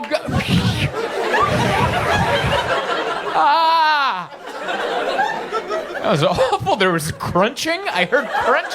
My clothes were crunching. I've never heard it sound like I was covered in potato chips and I woke up drunk on the floor. Just every step, crunch, crunch, crunch, crunch. And I'm like, I think my clothes are breaking. I think it's the coldest I've ever experienced. This is the coldest I've ever experienced. I'm sure this isn't even top 5 for you. Oh my God. This guy wasn't around for Christmas in '96. We lost Nana to the newspaper. That's where she went to go get the paper, but it was too cold. Sorry, I shouldn't even joke about that. That's a legitimate death out of here. That's someone just gets angry and just beats me up. He's ripping on Nana. But yeah, this is the cold. The other coldest was somewhere in Iowa. It was -8. I remember that. That was like 2012. I remember that because the night before, I was opening for a friend of mine, Charlie Wiener, and he called me the night before because he knows I'm a San Diego boy, and he goes, "Do you know the temperatures you're gonna get into in Iowa?" He's like, "It's -8," and I go, "Yeah, I looked." And he goes, "Do you have like a winter coat?" And I go, "I think." And he's like, "Send me a photo." So I sent him a photo, and he goes, "That's not gonna work." And it's like at night. I'm flying the next morning, so I ran out to like a thrift store right before they closed, and they had one snowboarding jacket for $5. And I took it. There was no other options, and it had a hole in it. So like I didn't notice it had a hole in it, but I took it on the airplane with me, and when I sat down, all these feathers shot out of the sleeve. I look like a bad magician. I just sat down there, boom, just feathers shot everywhere. I'm like, it was a $5 coat, everybody. But it saved my life. I was just covered in feathers, and then I remember I had jeans that I had busted the crotch open on, because I did an audition where they asked me if I could dance, and I did like a scissor kick, and I blew the crotch open. And this was at a time when comedy wasn't going. I didn't have like replacement pant money at that time. There's a time in every young comic's career where you blow the crotch out and you're like, all right, maybe next year we're gonna replace these pants. So I was in Iowa with a jacket with feathers shooting out and just a flap open. And I was like, that is not good right there. That'd be such an odd spot for, what's that called? Frostbite? Just one spot on the inner thigh. Like, how did that happen? Oh, I did a scissor kick at an audition, and I didn't realize the trouble I had gone into. But it's very nice here. I love coming to Madison. It's my third time here, and everyone's very nice and good people. I like the hotel I'm staying at. It's beautiful. The Madison Concourse, very nice. If you guys have ever stayed there, the water pressure is violent.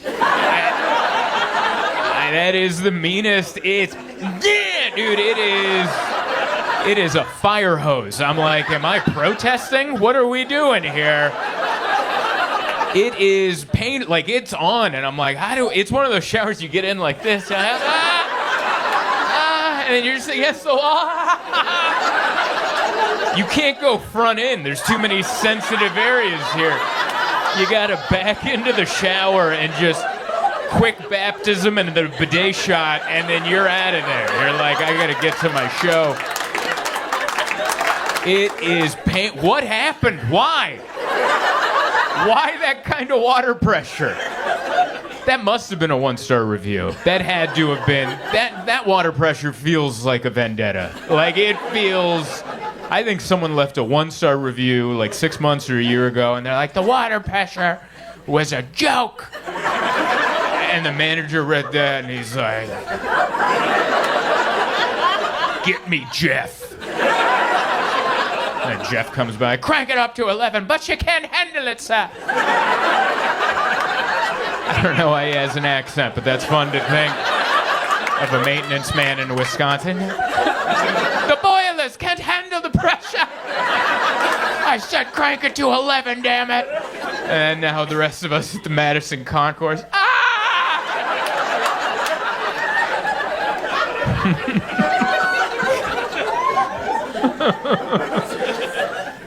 I have been places where it's very hot, and I think I prefer the cold just because you can put more stuff on. You're shaking your head no. Listen, I don't disagree with you. You live here. I'm just coming in for a little, ooh, what an adventure. And then Sunday morning, I'm like, get me the hell out of here. So, listen, this is a biased opinion from someone who's only here for a couple days, so don't be offended. But I think I prefer the cold because you can put more on, you know? And then the heat, I've been in places where I'm like, even if I was naked, I'd still be upset. You know? It was cold. But it does make, I don't know, I think the cold is uniting, you know, because you need people to just, like you just want to grab a stranger, just don't be weird. Just get in here. Breathe into my neck. Breathe into my neck right now. Don't make it weird, just breathe into my neck. That brings people together. The heat separates us. You're sticking to me like a vinyl seat. Get away from me. The cold is like, get in closer. I know we were fighting, but we're fine now. Just get in. I think that's what's eventually going to solve our differences. I think if it keeps getting colder, eventually it's going to get a point where like just an ICE agent and an illegal immigrant are just like, get in here. I changed my mind. I don't want you to leave. Hey, like, I never wanted to leave. We'll just breathe into my neck. I think the weather might solve all the division. Thank you. Probably too soon for that joke. I could feel the laughs fall off a cliff. Ha! It's happening. I'm sorry. But yeah, very cold. Enjoyed it. I walked around. Yeah, I didn't walk around today. The only walking I did, I stayed in the hotel. They had a restaurant in there, and I'm like, I'm not leaving. They had a Starbucks in there. And it's like they were built for this. They're like, we got a Starbucks, we got a restaurant. Where do you got to go? And I'm like, nowhere. That is right. I liked walking around. I walked around yesterday, and it was still very cold for me. But it was enough so I could walk around for like 10 minutes. I could do that. And I didn't realize you guys are tough. Like, everyone in your town is tough. I walked by a homeless person outside, and he was like, he had no shoes, barefoot, with a blanket over him, and he crossed the street. I'm wearing everything I got, and I'm like, and he walked by, and he was like, he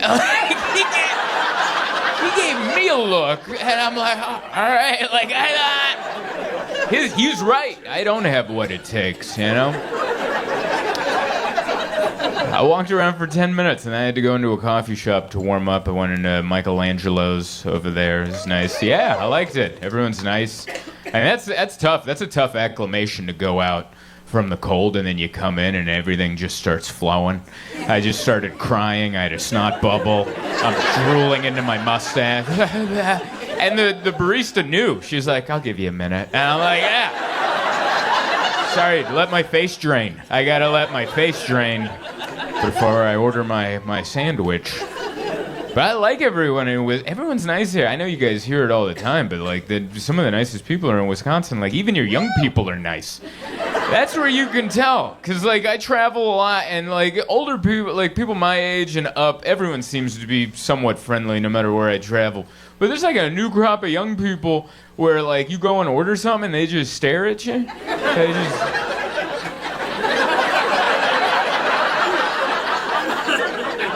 You start the conversation. I don't know if you've been. You probably don't have it here because everyone's nice. But I was like at a Dunkin' Donuts somewhere, and this girl was just.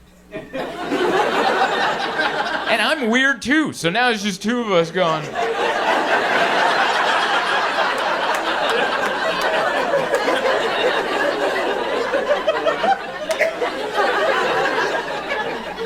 Hi.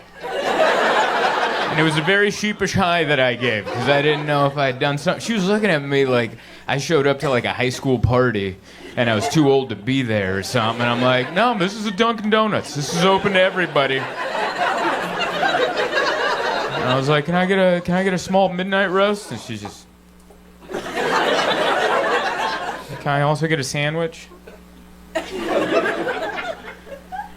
And then I just tapped, and then I don't think she blinked, and I was like, all right.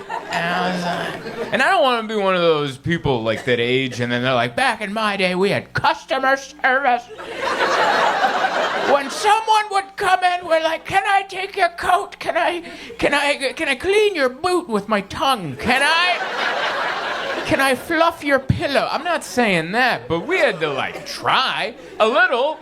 You could be mean to customers, but you had to let them be rude first. Like, that's how They're like, you couldn't be rude first. You had to give them the benefit of the doubt. Hey, welcome to Dunkin' Donuts. What can I get you? And you're like, where's your manager? Then you can be like, all right, let's bring it on, dude.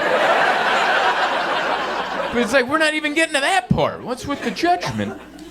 I don't know. But I enjoyed Michelangelo's. Everyone was very nice over there. Got a little breakfast sandwich, got my coffee. That was great. I got to eavesdrop. That's my favorite part of hanging out at a coffee shop.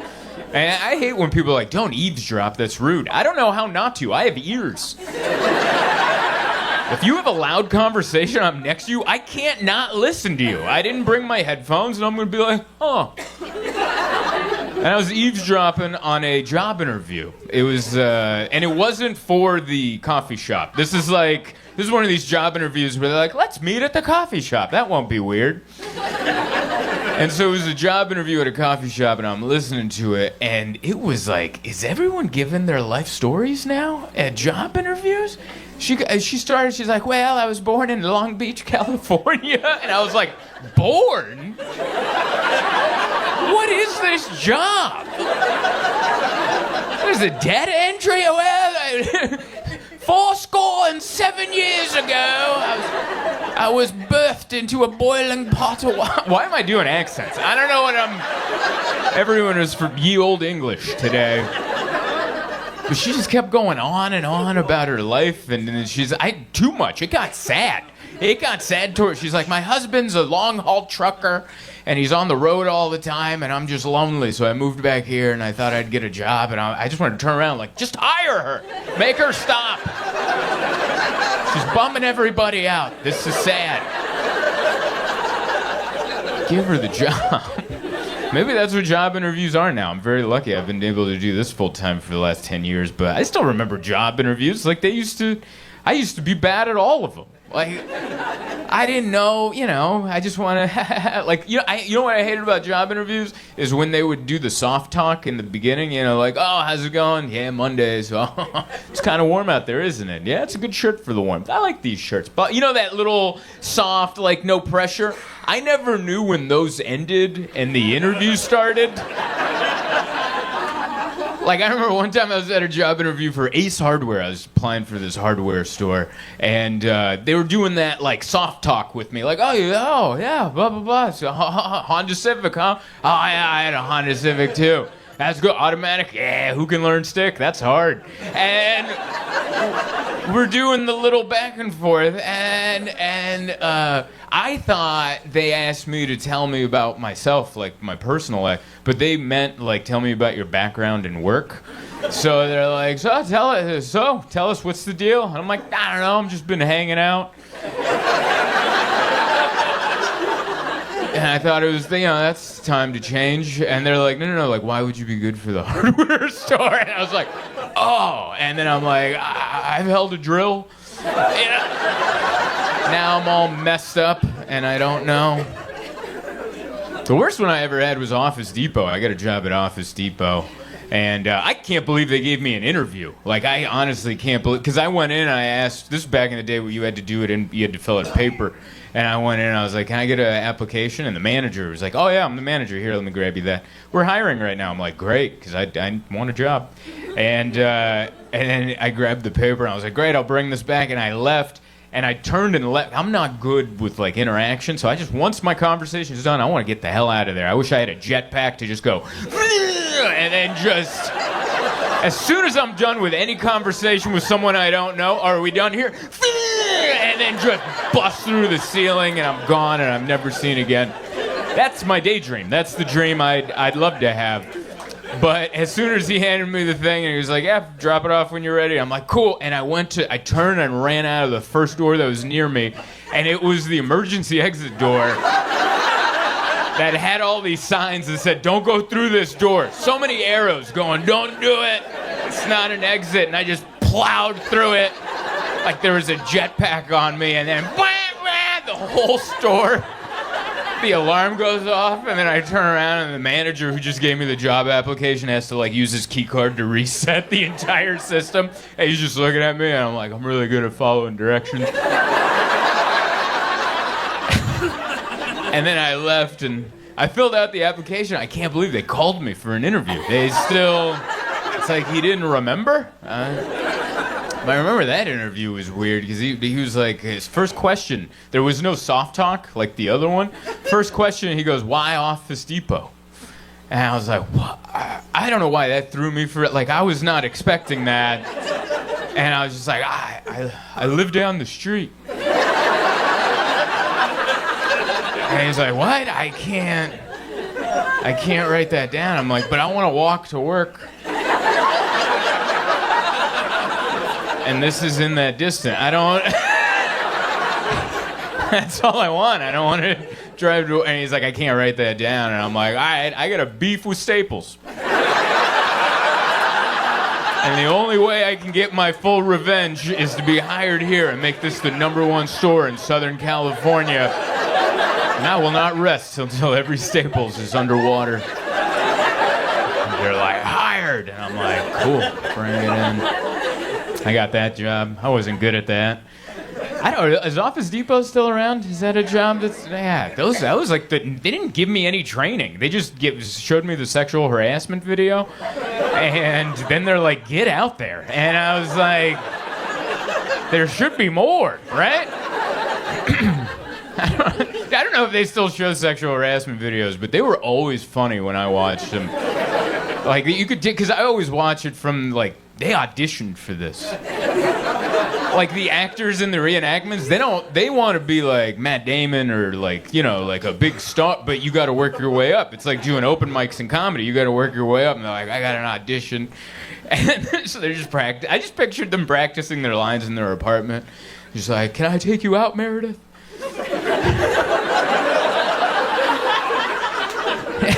And then, like, their roommates helping them out, and they're like, what's this for again? It's for sexual harassment for Office Depot. I'm playing pervert.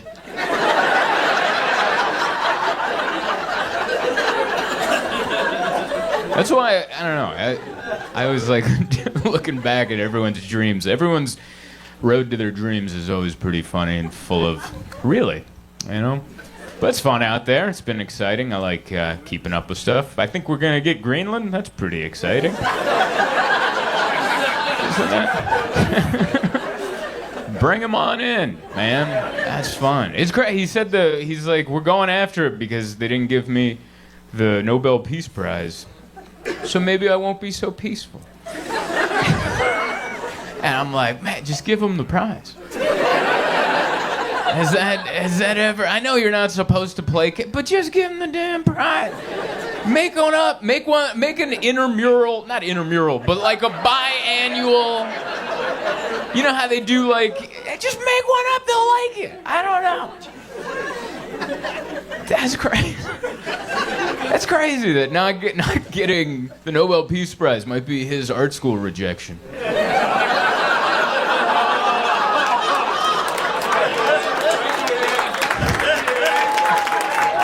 We tried it. I don't know. Trying to make jokes while they're still allowed.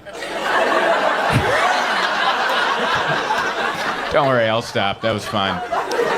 Don't worry, I don't know anything. If that made you upset, trust me, it was a gamble. We all take chances in life. And I love you. Don't worry, it's too cold for hate right now, all right? If there's any sort of hatred in here, let's go outside. No jackets, just you and me. Breathe into my neck. It's what I need, but yeah.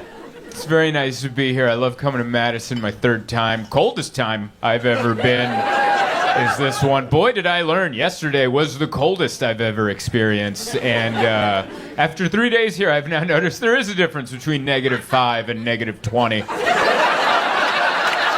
There is a very distinct difference between those two temperatures. Because as someone from Southern California, like, once it goes below 0, why are you counting? What's the difference? There is a difference, all right? Here's what I experienced at -20. I felt each one of my individual nose hairs freeze. That is a feeling I have never felt before. It was like little gnomes in my nose. Each individual nose hair. Wow. I couldn't it was like the first time I had a Q-tip. I'm like, is this... I don't know how I feel about myself anymore. One more time for everyone you've seen. Jesse Eden, Johnny LaQuasto, Bob Hanson. That's who that man is. That man that was in front of you kicking, that's what he does in the back. He's a lunatic. You know what he told me right before he came out? He goes, have a good time, 9/11. And then he just left. That was the last words I heard. It was 9/11. And then I got hey! It's one of my favorite human beings, man. It's so good to be out here. I love coming to Irvine. You and your big dumb mall. I love it. Big dumb mall. Everywhere else, the malls are going out of business. Here, it's thriving. Because you guys all make 6 figures. You guys all just bring your everyone in here. Look at all of you. Everyone. Good posture, good teeth, good bones. Health insurance. I see it on all of you. Solid posture. You guys look like if a Instagram filter had sex with a TikTok filter. That is the people of Irvine. You guys look like you're all conceived in a Tesla. That's who you guys are. Don't be ashamed of it. Don't be ashamed of making six figures. That is great. Keeps the riffraff out. Yeah? This mall is intimidating to come into. It's the only mall I know with a valet.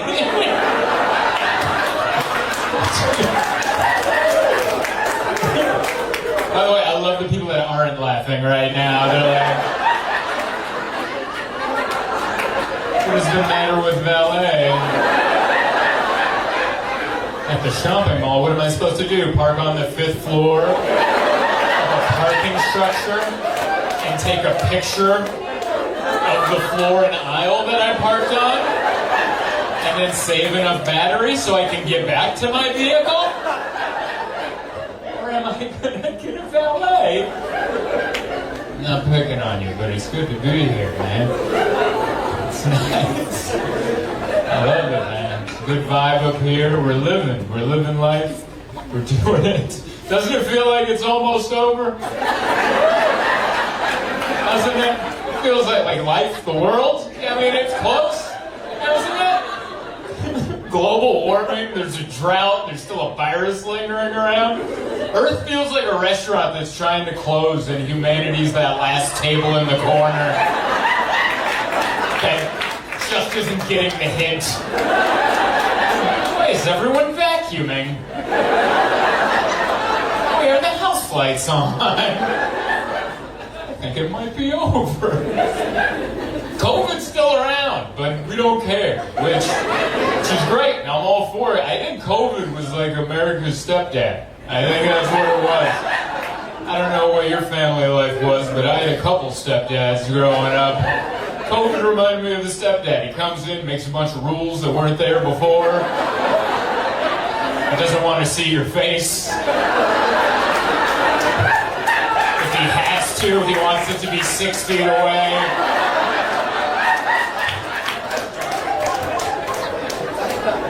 So he prefers it, you know? But now COVID is like that stepdad that's slowly breaking up with your mom. Where you're like, he's still around, but you know you don't have to listen to him, you know? Mom's already on Tinder. You got nothing on her now. So it's good, man. I love it. I love being here. I'm 35 years old. That's what I am. Yeah, I'm 35, and I just realized it's been me all along. That's what I've learned. I think that's what you learn at 35. In your 20s, you don't know what's going on, and then when I hit 30, I'm like, I gotta cut some of these toxic people out of my life. And then I hit 35, and I was like, oh, it was me?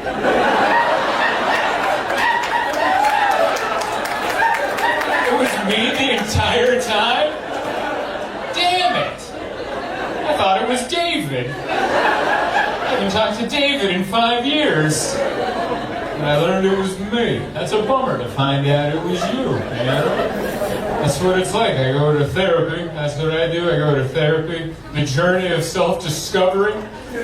You know what you never self-discover? Anything good. No one's ever gone to therapy and then they came home and they're like, I'm great at math. I think I'm going to go be an engineer now. I had no idea, but all those numbers in my head, I invented something. I was trying to think of something, and nothing came up. That's what that pause was. But yeah, I started going to therapy when I made the realization that this is what I'm doing right now. This is how I feel comfortable sharing my thoughts and feelings. This is how I prefer to do it. I prefer to be elevated and illuminated and amplified. And I like it to be frowned upon for you to interrupt me. That's what I learned. And once I learned that, I'm like, I gotta run this by somebody. Because that can't be healthy, right? That sounds like the makings of a narcissist. So I started going to therapy, you know. I like going to therapy. It's weird. Like, I don't have health insurance, but I go see a brain doctor. You know, my mind's taken care of. My body, I just got an Apple Watch. That's what I got. It has a heart rate monitor, and I click on that. I'm like, yeah, we're still kicking. All right, we're doing just fine. You know. But I go to therapy, and I try to mix in some medical questions during therapy. Because she's the closest that I have to a physician, you know? I know she's not an official doctor, but she might have met one in college. So I just try to mix in some medical questions, like, sometimes when I urinate, my left testicle hurts. And she's like, how do you feel about that? Insecure, I think that's how I'd label that feeling. Self-conscious? I don't know. I always think I have some other thing that I don't actually have. Like, I asked her if I have schizophrenia, and she's like, I don't think so. She's like, why do you think you have schizophrenia? And I'm like, sometimes there's a voice in my head. And she's like, oh yeah? Who is it? And I'm like, it's me. She's like, that's perfectly fine. What do you guys talk about? Jokes, mainly. Mainly just running bits. And she's like, it's perfectly fine. And it made me wonder, I wonder if there's like a positive schizophrenia. You ever wondered that? You only hear about the negative schizophrenia. What if there was a positive schizophrenia? How great would that be? You're just walking down the street and a voice you don't recognize is like, hey, you're doing great. I'm not getting medication for that one. Or hold on to that one. Who couldn't use that little pep talk every once in a while? I like it. I like going to therapy. We talk about all sorts of things. We talk about depression. I think there's different levels of depression. I have what I like to call a healthy level of depression. You know, just enough to keep me humble and likable. You know, just a regular guy. You ever meet someone who could use a little depression? You know what I mean? Those obnoxiously positive people. Like, every day's an opportunity. And you're like, you could use a dash. You could use a pinch of depression. You could use a little dry rub of depression, you know. Nothing major. You could use a parking ticket on a rainy day. Just something to bring them down. I have a healthy level of depression. Like, I would never kill myself, but I would like to die naturally soon. I think that's just being human. Like, I would never do it, but can we pick a day? Tell me where to be, you know? I feel like some of you get it, some of you don't. Like, I get it, Irvine's a happy place. You're like, what? Here's another example. Like, if I'm on a plane and it's going down, I'll scream, but I'm not going to be the loudest. You know what I mean? I'll scream loud enough so no one around me gets suspicious. About the reason it's going down. I'm not going to be dramatic about it. I'll give it a healthy, We're all taking it down. That's where it's at, man. Working on it, working on being better. I don't know. I was just always taught to keep my thoughts and feelings inside. That's what I'm trying to work on now, just to share my thoughts and feelings off stage. For some reason, up here, I'll tell you about my life. You know where I'm uncomfortable? Everywhere else. Like if I'm walking down the aisle of a grocery store and someone walks at me and we have to do this thing for half a second, I'd rather be lit on fire, alright? I'd rather do this than have to do that ever. It's uncomfortable. Yeah, I'm trying to get comfortable sharing my feelings off stage. Because I was raised that your thoughts and feelings are meant to be kept in your heart. Don't let them out. Because what happens if you let them out? Next thing you know, you're storming the Capitol. That was someone's in here idea. And it slipped out. And before he could catch it, there's already a guy dressed like a yak next to him. I think we gotta go through with it now. That was someone's in here idea. That was my favorite guy at the Capitol riot. I don't know if your guys' favorites were. My favorite was the guy who's dressed up like a water buffalo. I I just imagine him showing up to the rally and just go looking around and go, misread that email. All right. Well, I can't change now. Everyone's already seen me in it. Take the head off and have fuzzy pants on. That'd be ridiculous. I gotta ride this day out. You guys are good, man. Learned so much about myself. Found out I'm hyper aware. I didn't know what that was. You know, I found out I have anxiety too. I didn't know I had anxiety. I thought I was just a good person. You ever confuse good person with anxious? That's what I found out. I thought I was a good person. No, anxiety. I found that out of therapy because she asked me, she's like, what goes on in your head in like a social situation? I was like, all right, like if I'm on a plane and we've landed and it's deboarding, I count the rows. And in my head, I'm like, all right, when that lady gets up, I'm going to spring up, get that bag, then I'm going to get this bag. Don't forget the camera's under there. And at that point, my fiance Emma goes, is everything okay? Are you all right? And I'm like, shut up. Are you ready? You need to be ready.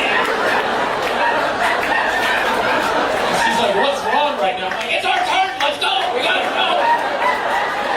She's like, I don't want to take half an extra second getting my bag down. She's like, maybe someone behind me is going to punch me in the back of the head. Because that's who I am. If you're in front of me on a plane and we're getting off and you're like, is my bag over there or over there? I'm like, we get to kill him, right? Like, we get to end him right here. But I found out that's not being a good person. I thought I was being polite, but it just turns out that someone yelled at me when I was 4 when they should have hugged me. Somehow 30 years later that manifested into, we gotta go! And that's what you break down.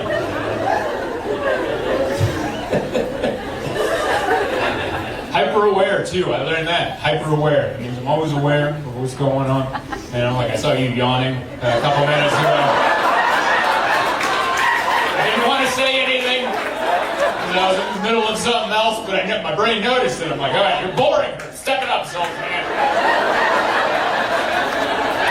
Being 5 hours, no, it's okay, I'm sure. Everyone has a reason. You're not wrong for yawning. I'm wrong for noticing. There's a room full of people laughing. I'm like, she yawned. You gotta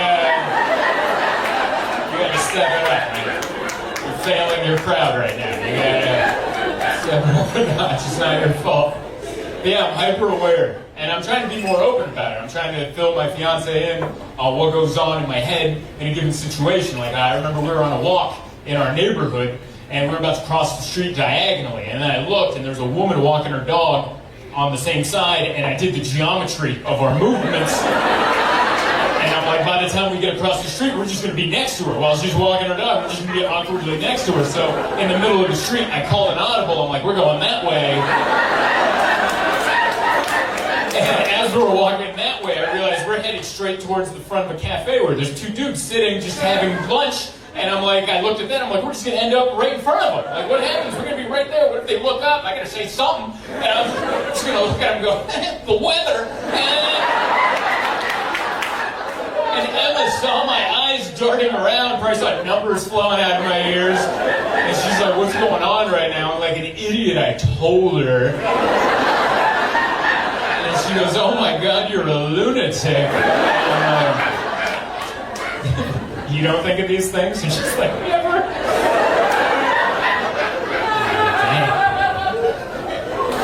So yeah, I'm working on it though, you know? Into therapy. If you guys have never been to therapy, when you first go, the first thing they tell you is, hey, whatever you say in this room stays in this room. And I remember hearing that going, not if I was a therapist.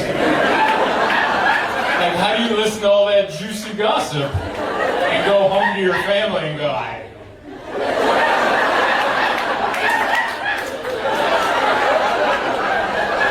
it's client privilege. How do you do that?